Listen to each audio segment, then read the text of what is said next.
Hello everyone. Now I'm going to read Loud, Daniel or Doubt by Julie Fulton.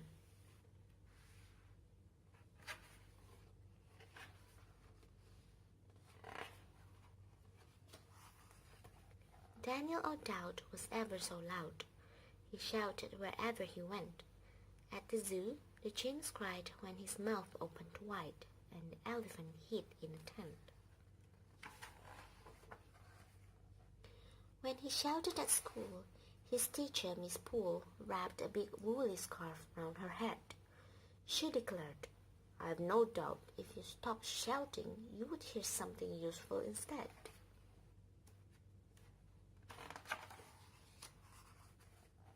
The class went to visit Professor McWizard. He built things like airpods for bees, math machines to cut hair, an invisible chair, and a telescope made of a cheese.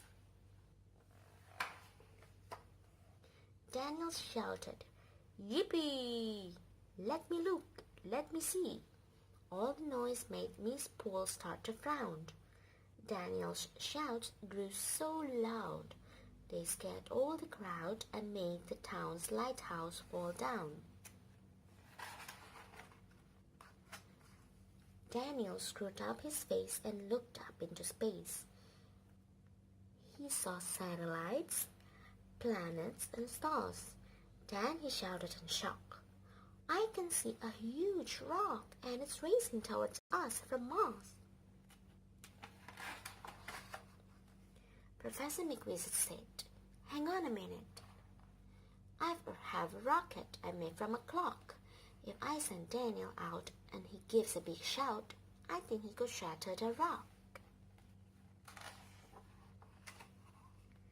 Daniel clambered on board. The engines all roared, and the rocket shot way, way up high. It zoomed past the moon and a spaceship, and soon it was next to the rock in the sky.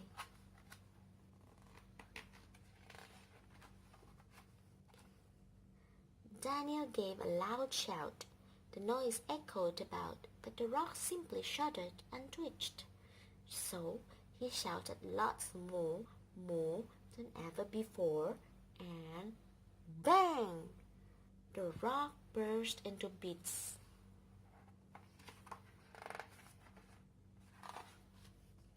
The professor said, "Wow!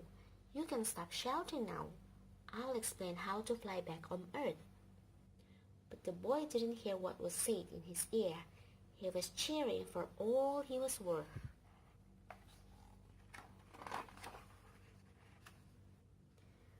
The rocket sped on, and soon it had gone, many miles from young Daniel's hometown.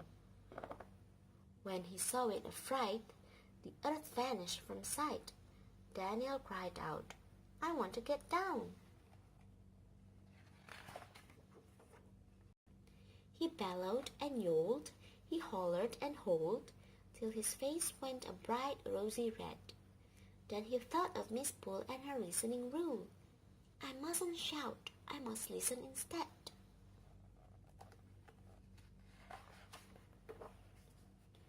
The professor cried, "Quick! Pull the red control stick." Daniel pulled it as hard as he could. The rocket swung around and flew back to the ground, landing right where the lighthouse had stood.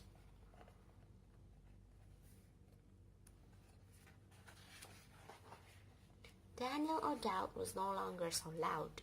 His adventure had made it quite plain. "I will listen lots more. I won't shout like before.